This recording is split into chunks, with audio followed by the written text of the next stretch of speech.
এই রিপোর্ট প্রকাশ পাইলা পরে বিজেপির বিरोधी माने एवं सरकार जी अच्छा सरकार विरोधी माने अर्थात किसी लोक अच्छा जो मैंने बीजेपी की विरोध करती आउ किसी लोक अच्छा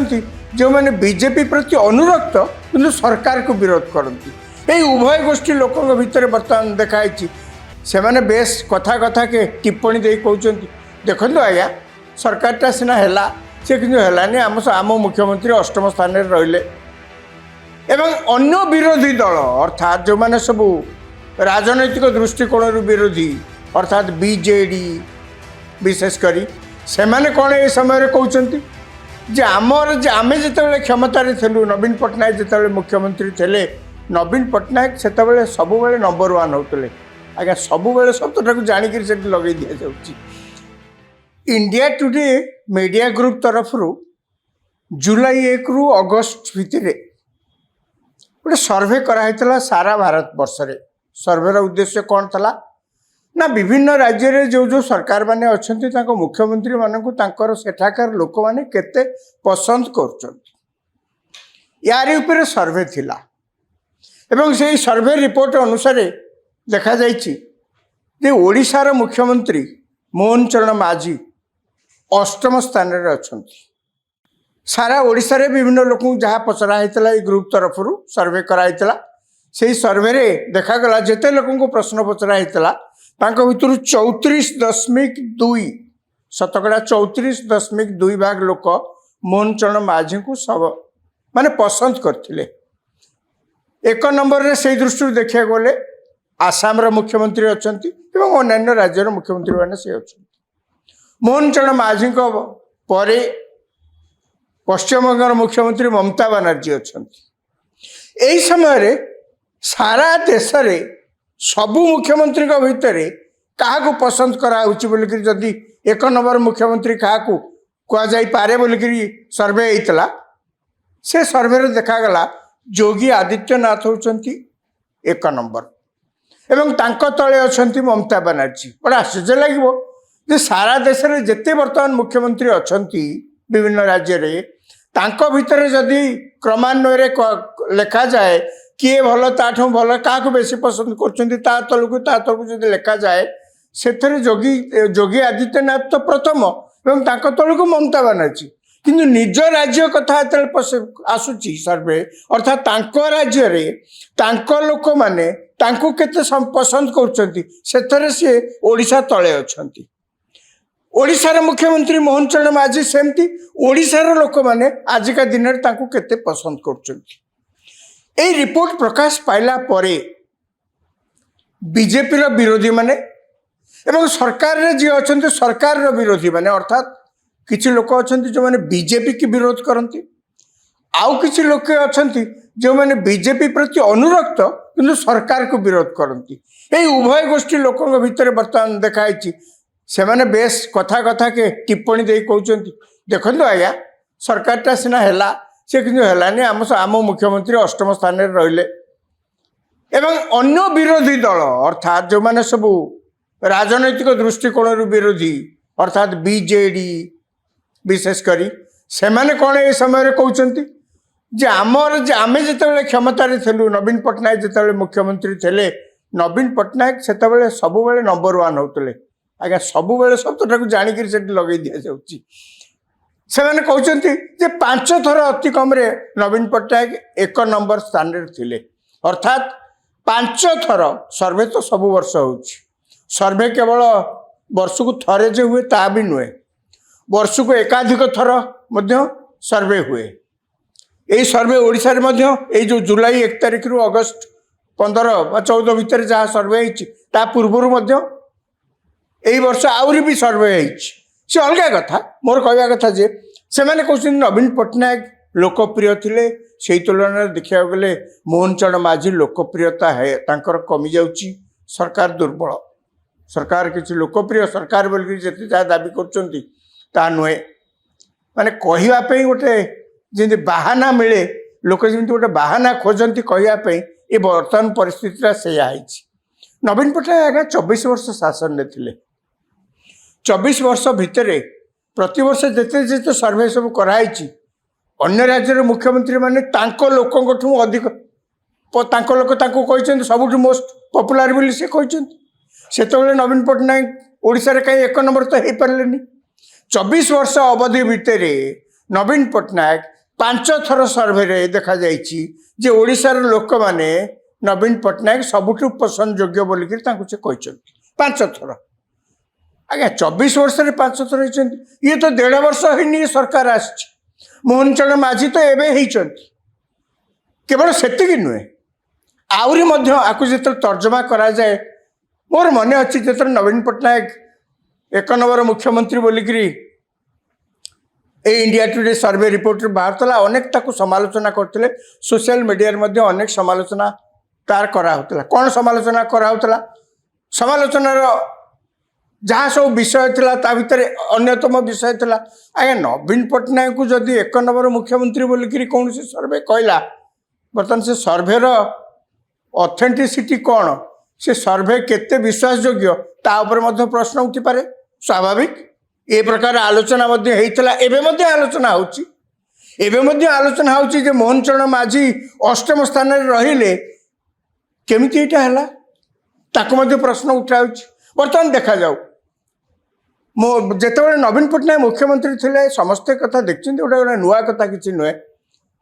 सीए शासन बाबद रे किछि बुझंतिनी शासन आउ जनक हाथ रे थाए सीए केवल ऑफिशियली तांको ना रे सब शासन चलुचे बोलिक कहा जाए सीए लोकन को भेटंतिनी सीए सब बेले घरे थांती एक कथा माने जे नहीं सी छोट पिला भी कहब जे सी शासन कथा किसी बुझुन दल एवं ओडिशार शासन अन्य किए बुझुले 2000 मसीह 2024 माने कौन समय सी नथिले एवं जो 2 जन लोकंकर ना बेसी चर्चा को आसे सी होचंदी प्यारीमोहन महापात्र एवं वीके पांड्यान एटा गोटे किसी नुआ कथा मु कहूँ ताबी नुहे समस्त कथा जानी जदि कौन सी मुख्यमंत्री निजे शासन दायित्व न बुझी अन्य का हाथ में शासन चलाता लोकप्रिय बोलिक कौन सी सर्वे जदि आकलन करा जाए प्रश्न तो उठा स्वाभाविक पुणी थरे नुहे 2 थर नुहे 5-5 थर ओडिशार लोक मैंने जितेबाला सर्वे ओडिशार कराई ओडिशार जिते जन लोक पचराई से नवीन पट्टनायक आम प्रथम पसंद बोलिक माने मोस्ट पपुलार बोली प्रथम पसंद माने आउ तो किए मुख्यमंत्री न था भर कंपेयर करने तेणु कहुई राज्य भितर परसेंटेज ऑफ पॉपुलैरिटी अधिका शतकड़ा भाव में हिसाब कले लोकप्रियता अधिका आज्ञा गोटे कथा अच्छी कही जानिले कथा सुंदर आपन जदि सुंदरिया भाव में कथाटा को कहीक लोकों पाखे थोचती लोक बहुत समय ग्रहण कर ये तो अति पुराना कथा नवीन पट्टनायक शासन बेले से कथा ही देखाई आपण जहाँ चाहते कहीपर ना अर्थात किए कह गोटे सरकार गोटे परसेप्शन चले राजनीति आपण अनेक समय देखे जानी राजनीति को कौन कह जाए ना गोटे पॉपुलर परसेप्शन ने राजनीति आगू को जाए अर्थात ये जड़े भल लोक 5 जन लोक मिसिक से कथा कहले 5 प्रकार भाव से कथा कहले तापर लोकों भितर साधारण भाव में गोटे विश्वास सृष्टि है ये होती भल या आम साहाय्य करवा दरकार आंकु आम पसंद करवा दरकार माने 5 तुंडे ये कथा जदि कही दिया गला बहुत समय बहुत जिन आगे चल जाए मीडिया हूँ एक प्रकार से पब्लिक परसेप्शन कहले किए उदाहरण स्वरूप इंडिया टुडे सर्वे ओडिशार गाँ गहली लोक मैंने केते जाई से पत्रिका किणी ताकू पढ़ुचंती जे इंडिया टुडे सर्वे कौन बाहर कौ राज्यर मुख्यमंत्री राज्यर लोक मान द्वारा केते पसंद ये जो सर्वे बाहर गाँव में किए से मैगजीन किणिकी पढ़ुचंती ताले ये जो कथा बाहर सी जाकि गाँ गाँव में सब लोकों भितर मन भितर पूरे किए ये सब कम करती आजिका कथा नुह सब बेले आप देखिए किसी लोक थे जो मैंने ये विषय को चर्चा विशेष करेंगे मीडिया ताको आहरी आगू को नब नवीन पट्टनायक समय आप देखिए किए आलोचना करती मिडिल क्लास लोक जो मैंने सब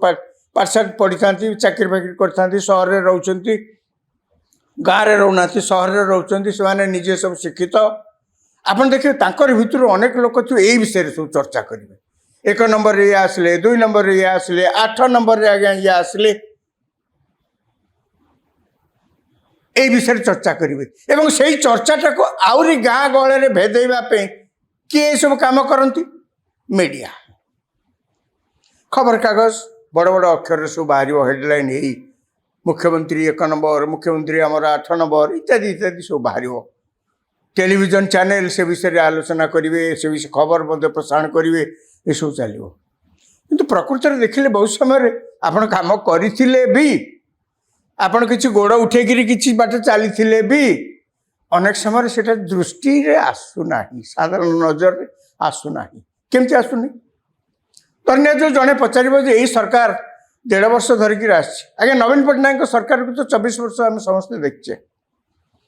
ଜଣେ ଯଦି କହିବ ତାହେଲେ ଏଇ ସରକାର କ'ଣ କରିଛି? ଆଜ୍ଞା 24 ବର୍ଷ ସରକାରକୁ ଆପଣ 1.5 ବର୍ଷର ସରକାର ସହିତ ତୁଳନା କେମିତି କରିବେ? ଏ ତ ତୁଳନୀୟ ନୁହେଁ, ତାକୁ ତୁଳନା କେମିତି କରିବେ? ହଁ 2-4 ବର୍ଷ ଯାଇ ଗଲା ପରେ ହୁଏତ ଆପଣ କହିପାରନ୍ତି 2-4 ବର୍ଷ ହେଲାଣି ସରକାର ଆସିଲାଣି, କ'ଣ କରିଛି ଦେଖିବା। କିନ୍ତୁ ଆପଣ 1.5 ବର୍ଷରେ ଇଏ ପୁଣି ଯେତେ ନିର୍ବାଚିତ ହେଇକି ସବୁ ଆସିଛନ୍ତି ସବୁ ବିଧାୟକ ମାନେ, ତାଙ୍କ ଭିତରୁ ଅଧିକାଂଶ ହେଉଛନ୍ତି ପ୍ରଥମ ଥର ପାଇଁ ବିଧାୟକ ହେଇକି ଆସିଛନ୍ତି। ଖାଲି ସେତିକି ନୁହେଁ, ଯେତେ ଲୋକ ମନ୍ତ୍ରୀ ଅଛନ୍ତି ତାଙ୍କ ଭିତରୁ ଅନେକ ଅଛନ୍ତି ଯେଉଁମାନେ ପ୍ରଥମ ଥର ବିଧାୟକ, ଯେଉଁମାନେ ଅଭିଜ୍ଞ ବ୍ୟକ୍ତି, ରାଜନୀତିରେ ଯେଉଁମାନେ ଅଭିଜ୍ଞ ବ୍ୟକ୍ତି, ତାଙ୍କୁ ମଧ୍ୟ ଆଜିକା ଦିନରେ ମନ୍ତ୍ରୀ କଲେ ତାଙ୍କୁ 3-4 ମାସ ଲାଗିବ ଆଗେ ସେ ବିଭାଗର କଥା ବୁଝିବା ପାଇଁ, ସେ ବିଭାଗର ଦିଗ୍ଦର୍ଶନ କ'ଣ ହେବା ଦରକାର ତାଙ୍କୁ ମଧ୍ୟ ଚିନ୍ତା କରିବା ପାଇଁ ସମୟ ଲାଗିବ। ମୋଟାମୋଟି କହିବାକୁ ଗଲେ ଗୋଟେ ସରକାର ଚଳଚଞ୍ଚଳ ହେବା ପାଇଁ 1.5 ବର୍ଷ ପର୍ଯ୍ୟାପ୍ତ ସମୟ ନୁହେଁ। ମୋତେ ଯଦି ପଚାରିବେ ଆଜ୍ଞା ତାହେଲେ କେତେ ଦିନ ହେଲେ ପର୍ଯ୍ୟାପ୍ତ ସମୟ ବୋଲି କୁହାଯିବ, ମୁଁ ଆଜ୍ଞା ସେ ବିଷୟରେ କହିପାରିବିନି ଯେ ଏତିକି ଦିନ ଏତିକି ମାସ ହେଲେ ତାପରେ ସରକାରଙ୍କୁ ଯାଇକିରି ଅନ୍ତତଃ ପଚାରି ହେବ ଯେ ଆପଣ କ'ଣ କରୁଛନ୍ତି ବୋଲିକିରି। କିନ୍ତୁ ଏକଥା ସତ, 1.5 ବର୍ଷ କି 2 ବର୍ଷ ପରେ ଆପଣ ଗୋଟେ ଅନ୍ଦାଜ ଲଗେଇକି କହିପାରିବେ ସରକାର ଠିକ୍ ବାଟରେ ଚାଲୁଛି କି ନାହିଁ, ସରକାର କିଛି ଲୋକଙ୍କ ପାଇଁ କିଛି କରୁଛି କି ନାହିଁ। ତେଣୁ ବର୍ତ୍ତମାନ ଯେହେତୁ 1.5 ବର୍ଷ ହେଇଛି ସରକାରକୁ, ଅତି ଗୁଡ଼ିଏ ବହୁତ କିଛି ଆମେ ଆଶା କରିବା ସ୍ୱାଭାବିକ, ସେଥିରେ କ'ଣ ଅଛି, ଲୋକ ଆଶା ଯେତେ କରିବେ ଭଲ। କିନ୍ତୁ ଅତି ବେଶୀ ଆମେ ଯଦି ଦେଖିବା, ଆଜ୍ଞା ନବୀନ ପଟ୍ଟନାୟକକୁ ତ ଆମେ 24 ବର୍ଷ ଦେଖିଲେ, ଇଏ 1.5 ବର୍ଷରେ ତାଙ୍କୁ ଯେତେବେଳେ ପଚରା ଯାଉଛି, ବିଜେପି ଲୋକଙ୍କୁ ପଚରା ହେଉଛି ବା ସରକାରରେ ଯେଉଁମାନେ ଅଛନ୍ତି ତାଙ୍କୁ ଯେତେବେଳେ ପଚରା ହେଉଛି 1.5 ବର୍ଷରେ ଆପଣ କ'ଣ କରିଛନ୍ତି, ସେମାନେ କହୁଛନ୍ତି ଆଜ୍ଞା ଦେଖନ୍ତୁ ଆମେ କେବଳ ସିନା ପ୍ରଚାର କରିପାରୁନୁ, ନହେଲେ ଆମେ କରିନୁ। ସୁଭଦ୍ରା ଯୋଜନା ପ୍ରଣୟନ କରିବା ତ ଆମ ସରକାର କହିଥିଲା ଏବଂ କରିଛି ନା। ଚାଷୀମାନଙ୍କୁ 800 ଟଙ୍କା ପର କ୍ୱିଣ୍ଟାଲ ଧାନରେ ଆମେ ସରକାର ଦେବ ବୋଲିକରି କହିଥିଲେ, ଆମେ ଦେଇଛୁ ନା। ଆପଣ ଜଗନ୍ନାଥ ମନ୍ଦିରର ଯେଉଁ 3ଟା ଦ୍ୱାର ଖୋଲିଲା, ଆପଣ ତାକୁ ଗୋଟେ ସରକାରର ଆଚିଭମେଣ୍ଟ ବୋଲି ନ କହିପାରନ୍ତି, ନ କୁହନ୍ତୁ, କିନ୍ତୁ ଏଇଟା ବି ଆମେ ତ କରିଛୁ ନା। ଏବଂ ଖାଲି ସେତିକି ନୁହେଁ, ଏହି ସମୟ ଭିତରେ ଓଡ଼ିଶାରେ ଭିଜିଲାନ୍ସ ଡିପାର୍ଟମେଣ୍ଟକୁ ଯେତିକି ଚଳଚଞ୍ଚଳ ଆମେ କରିକିରି ଦୁର୍ନୀତିଗ୍ରସ୍ତ ଲୋକଙ୍କୁ, ସରକାରୀ କର୍ମଚାରୀମାନଙ୍କୁ ବା ପୂର୍ବତନ ହୁଅନ୍ତୁ କି ବର୍ତ୍ତମାନ ହୁଅନ୍ତୁ ସରକାରୀ କର୍ମଚାରୀମାନଙ୍କୁ ଆପଣଙ୍କ ଆଗରେ ଆଣିକି ପବ୍ଲିକରେ ରଖିଛୁ। ଗଲା ସରକାରରେ 24 ବର୍ଷରେ କେବେ ଆପଣ ଦେଖିଥିଲେ? ଗଲା ସରକାରରେ ଆପଣ ଏମିତି ଦେଖିଥିଲେ ଏତେ ସଂଖ୍ୟାରେ କର୍ମଚାରୀ ଯାହାଙ୍କର 100 ପ୍ଲଟ୍ 150 ପ୍ଲଟ୍ କି ସୁନା କି ଟଙ୍କା କେଉଁଠି ଆପଣ ଦେଖିଥିଲେ? ଭିଜିଲାନ୍ସ ଡିପାର୍ଟମେଣ୍ଟ ଏତିକି ଚଳଚଞ୍ଚଳ ହେଇକରି କିଛି କରିବାର? ଆମକୁ ତ ଏବେ ଆପଣ ଅଭିଯୋଗ କରିପାରିବେନି ଯେ କୌଣସି ଜାଗାରେ ଅପରାଧ ହେଲେ ବା କୌଣସି ପ୍ରକାର ଯେଉଁଠି ପୋଲିସର କାର୍ଯ୍ୟାନୁଷ୍ଠାନ ଆବଶ୍ୟକ ଆମେ ସେଠି ଯାଇକରି ପୋଲିସ ଉପରେ ଚାପ ପ୍ରୟୋଗ କରୁଛୁ ବୋଲିକି ତ এই ପ୍ରକାର ଅଭିଯୋଗ ଆମ ବିରୁଦ୍ଧରେ ଆପଣ ଆଣିପାରିବେ ନାହିଁ। এই କଥା ପଚାରିଲେ ବିଜେପି ଲୋକ ବି କହୁଛନ୍ତି, ସରକାରରେ ବି ଲୋକ କହୁଛନ୍ତି କୁହନ୍ତୁ 1.5 ବର୍ଷ ଭିତରେ ଆମର କ'ଣ ଭୁଲ ଭଟକା କେଉଁଠି ରହିଗଲା। ଆଉ ଯଦି କେହି ଯଦି ଭାବୁଥାନ୍ତି ଯେ 1.5 ବର୍ଷ ଭିତରେ ଆମେ ସୁଇଚ୍ ଟିପିକିରି ଓଡ଼ିଶାର ସବୁ ପ୍ରକାର ଉନ୍ନତି ଆମେ କରିଦେଇ ପାରିଥାନ୍ତୁ, ଆଜ୍ଞା ପୃଥିବୀରେ କିଏ କେଉଁଠି କରିଛି ଇତିହାସରେ ଅଛି ଆମକୁ କୁହନ୍ତୁ। ତାଙ୍କ ଯୁକ୍ତି ମଧ୍ୟ ଠିକ୍। ତେଣୁ ସେମାନେ କହୁଛନ୍ତି ଏମିତିଆ ପରିସ୍ଥିତିରେ ଆମେ କହି ବୋଲି ପାରୁନୁ, ସ୍ୱୀକାର କରିବାକୁ ତ ପଡ଼ିବ ଯେ ଆପଣ କହି ବୋଲି ପାରୁନାହାନ୍ତି। କାହିଁକି କହି ବୋଲି ପାରୁନଥିବାରୁ ତ ଆପଣ 8 ସେ କିଛି କହୁନଥିଲେ ଏବଂ ମିଡ଼ିଆକୁ କୁହାଯାଉଥିଲା ଏଇଆ ଲେଖ 1 ଥରେ 1 ନୁହେଁ 5 ଥର 1 ହବାରେ 2 ହବାରେ ସେଥିରେ ଗୋଟେ ବଡ଼ କଥା ନୁହେଁ। କଥା ହେଉଛି ଏଇ ଯେଉଁ ପରସେପସନ୍ ଗୋଟେ ନାରେଟିଭ୍ ଗୋଟେ ବିଲ୍ଡଅପ୍ ହବ କୌଣସି ଲୋକ ହେ ସିଏ କ'ଣ କରିବେ କ'ଣ ଶାସନ ଚଳେଇବେ ଏଇ ଯେଉଁ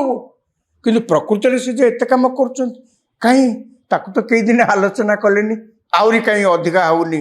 ଏତିକିରେ ଥମିବାର ନାହିଁ ଇତ୍ୟାଦି ଇତ୍ୟାଦି ସେ ବିଷୟରେ ତ କାହିଁ ଆଲୋଚନା ହେଉନି। ମୋଟେ କହିପାରୁନଥିଲେ ନବୀନ ପଟ୍ଟନାୟକ ଯଦି କମ୍ପାରିଜନ୍ ଯେଉଁଥିପାଇଁ ଆଲୋଚନାର ଆବଶ୍ୟକତା ପଡ଼ିଲା ଯେଉଁମାନେ ନବୀନ ପଟ୍ଟନାୟକକୁ ମୋହନ ଚରଣ ମାଝୀଙ୍କ ସହିତ ତୁଳନା କରୁଛନ୍ତି ସେଇ କଥାରୁ ଏ କଥା ପଡ଼ିଲା। ନବୀନ ପଟ୍ଟନାୟକ ତ କିଛି କହୁନଥିଲେ ସେ ତ ଚୁପ୍ ରହୁଥିଲେ ସେ ତ କାଗଜ ଖଣ୍ଡେ ଦେଖି ହିଁ ପଢ଼ୁଥିଲେ ସେଥିରୁ ପୁଣି ଗୋଟିଏ ବାକ୍ୟ ଅଧା ବାକ୍ୟ 2ଟା ବାକ୍ୟ ଏଇଆ ପଢ଼ୁଥିଲେ। ମୋହନ ଚରଣ ମାଝୀ ତ ସେ ପ୍ରକାର ଅସୁବିଧା ଆପଣ ଦେଖୁନଥିବେ ସେ ତ କହୁଛନ୍ତି ସେ ତ ଭାଷଣ ଦେଉଛନ୍ତି ସେ ତ ନିଜେ ଶିକ୍ଷକ ଥିଲେ ପିଲାଙ୍କୁ ପାଠ ପଢ଼ାଉଥିଲେ।